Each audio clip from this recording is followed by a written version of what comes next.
सेवा ही मेरी पहचान, शंकर सोनेजा। सेवा ही जिनकी पहचान, वो हैं शंकर सोनेजा। फ्री मालेगांव का काढ़ा, फ्री जोड़ों के दर्द का तेल, फ्री नसों के दर्द से छुटकारा पाने की पीने की दवा। सेवा का लाभ उठाइए, सदैव आपकी सेवा के लिए हाजिर रहते हैं शंकर सोनेजा।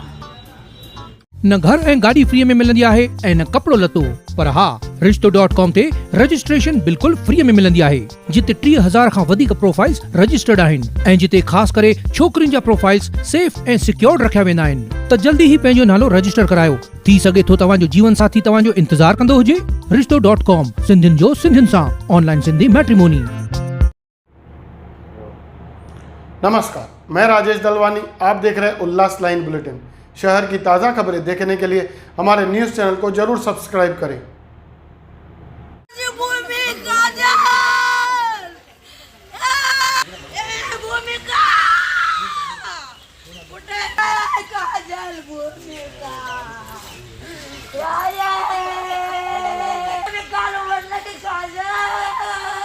उल्लासनगर शहर में 2 महीने की बच्ची की अचानक हुई मौत से परिजनों ने आरोप लगाया है कि उल्लासनगर महानगर पालिका के आरोग्य विभाग की तरफ से गलत दवा देने से बच्ची की मौत हुई है। कुंदन सावंत नामक व्यक्ति की यह बच्ची है। दरअसल मंगलवार को बच्ची को उल्लासनगर महानगर पालिका के आरोग्य केंद्र में पोलियो का डोज लगाने के लिए बच्ची की मां पहुंची थी, जहां बच्ची को पोलियो का इंजेक्शन भी दिए गए और रात में बच्ची को बुखार आने पर दवाई की तय मात्रा देने की बात कही गई थी। बच्ची की मां का कहना है कि देर रात तक बच्ची खेलते खेलते सो गई, पर सुबह को 5:30 बजे जब बच्ची की मां की नींद खुली तो बच्ची के मुंह और नाक से झाग और खून निकल रहा था। अब बच्ची के परिजनों का आरोप है कि उल्लासनगर महानगर पालिका के आरोग्य विभाग की लापरवाही के चलते बच्ची की मौत हुई है। 12 वाजेच्या दरम्यानमध्ये पोरीला 1.5 महिन्याचे इंजेक्शन आम्ही द्यायला गेलतो पोलिओचे इंजेक्शन देता की नाही त्यांनी 2 मांड्यांवरती 1 हातावरती इंजेक्शन दिली। त्यामध्ये त्यांनी एक गोळी दिली तापावरची, त्याचे 4 भाग करायला लावले। एक भाग त्यांनी 12 वाजता द्यायला लावला, एक संध्याकाळी, पण त्याच्यानंतर 11 वाजता एक गोळीचा तुकडा दिला। 11च्या नंतर पोरगी एकदम शांत होऊ लागली। 2:30 वाजेपर्यंत ती खेळत चांगली होती। रात्री 11च्या नंतर खेळली थोडी, 2:30 वाजेपर्यंत व्यवस्थित एकदम हसत खेळत खेळली। 2:30च्या नंतर झोपेमध्ये तिचा झोपेतच झालं, म्हणजे झोपेत शांत एकदम झाली। आम्ही पण म्हणजे आई वडील एकदम सगळे झोपलेलो होतो। झोपेमध्ये 5:30 वाजता आम्हाला जाग आली तर तिच्या नाकातून पूर्ण फेस रक्त निघत होतं। ते बघून आम्ही ताबडतोब हॉस्पिटलमध्ये आलो। हॉस्पिटलमध्ये आल्यावर त्यांनी इन्क्वायरी केली, म्हणजे सगळं दाखवलं तसं।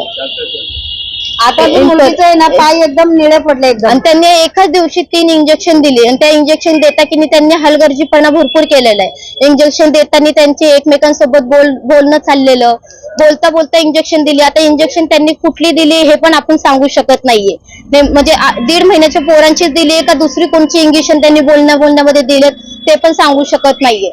त्यांच्या हलगर्जीमुळे काहीतरी झालेले। हॉस्पिटल नाही, मोठा देवी मंदिराच्या इथं हॉस्पिटल आहे, सरकार प्राथमिक केंद्र, त्या हॉस्पिटल मध्ये आम्ही दिलेले।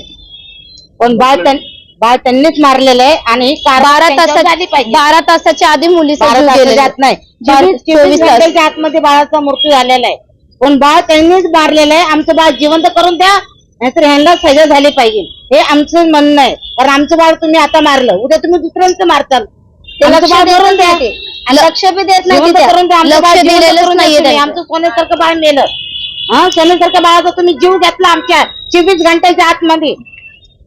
गोळी देता की नाही त्यांना छोट्या मुलींना 250 ml ची गोळी द्यायची, पण त्यांनी 500 ml ची हाय लेवलची गोळी दिलेली। गोळीची कारवाई करा तुम्ही। लहान मुलांना 500 ml ची गोळी दिलेली आहे, हाय लेवल दिलेली एकदम, आणि शरीरामध्ये पुन्हा इन्फेक्शन झालेले मुलीच्या।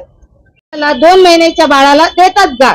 नाही देत, ही सिरप वगैरे काहीतरी देतात 250 ml, 250 काय देतात, जेवढी 500 ml ची पावरची गोळी लहान जन्मलेल्या बाळाला 2 महिन्याच्या बाळाला तुम्ही दिली, आणि बाळाचा जीव गोळीमुळे गेला त्या इंजेक्शन मुळे गेला हे माहित नाही, हे डॉक्टरलाच माहित आहे। काय कारवाई करायची ती डॉक्टर करायला, आणि कारवाई डॉक्टर झाली पाहिजे। आमचं बाळ आम्हाला जिवंत करून देणार आहे का? तुम्ही देणार असेल तर आम्ही तुमच्यावर कारवाई करणार नाही, आणि जर आमचं बाळ जीवन नसेल मिळत त्यांच्यावर कारवाई झाली पाहिजे, आणि चांगलीच कारवाई झाली पाहिजे की दुसऱ्या बाळाचा कुणाचा जीव नाही गेला पाहिजे। आज बाळ आई वडील पैदा करतात कशासाठी करतात की हवस असते त्यांचा जीव असतो त्या बाळाचा. कोणासारखं बाळ तुम्ही गमवून बसलो आम्ही तुमच्यावर विश्वास ठेवला. तुम्ही डॉक्टर विश्वासघाती आहे, सिस्टर विश्वासघाती आहे. धोका दिला तुम्ही, खूप धोका दिला तुम्ही. तुमच्या कारवाई झाली पाहिजे, नाही झाली तर माझ्यासारखं वाईट नाही. मी अख्खा हलवून टाकीन, अख्खं महाराष्ट्र हलवून टाकीन त्या बाळासाठी.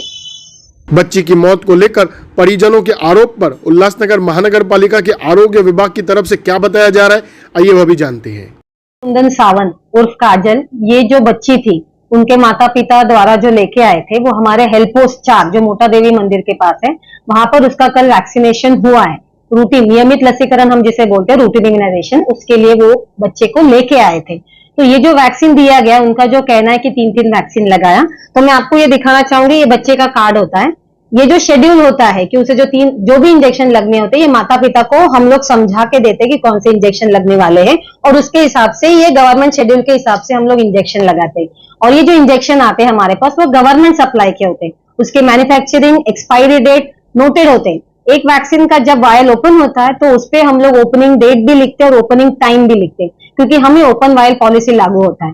एक लिमिट के बाद हम वो वैक्सीन यूज नहीं करते, तो ये यहाँ पे फॉलो हो रहा है। और जो दूसरी बात है कि उसी वैक्सीन पे डीवीएम जो स्टेजिंग बोलते हैं, यानी कि ये वैक्सीन खराब है या अच्छा है वो देखने के लिए भी होता है। वो सारे जांच और परखने के बाद ही ये बच्चे को ये वैक्सीन दिया जाता है। ये सारे वैक्सीन हम लोग कोल्ड चेन में अच्छे से मेंटेन रखा जाता है, उसका बुक भी रखा जाता है और उसकी टाइम टू टाइम जांच भी होती रहती है ऑफिसर्स के साथ। तो ये जो हुआ, ये जो दुर्घटना हुई है सच्ची में दुखद है। तो इसके लिए वो जो बच्चे का वैक्सीन हुआ है, वो वैक्सीन जो नर्स ने लगाया था वो अनुभवी और प्रशिक्षित ही नर्स थी, तो उसको ये वैक्सीन कहाँ और कैसे देना है इसका नॉलेज और ट्रेनिंग पूरा था, क्योंकि इसके इंटरव्यू के बाद ही हम लोग उनको रिक्रूट करते हैं। तीसरी बात जो है, ये जैसी घटना हमें आज सुबह समझ में आई, उसके बाद हमने तुरंत हमारे जो स्टेट ऑफिस या हमारे हायर अथॉरिटीज होते हैं उन्हें, और हमारे यहाँ म्यूनिसिपल एडिशनल म्यूनिसिपल कमिश्नर, उन्हें सबको ये इंसिडेंट्स की मालूमात दे दी गई है। और दूसरी बात है, अभी ये ऐसा जब इंसिडेंट्स होता है इम्यूनाइजेशन की वजह से या इम्यूनाइजेशन के बाद कहेंगे, वजह से नहीं कहेंगे, बाद में अगर कुछ ऐसे इंसिडेंट्स होता है तो उसके लिए भी एक कमिटी होती है, उसकी भी मीटिंग हम लोग लेंगे और उसका भी अहवाल हमको आगे भेजना पड़ेगा।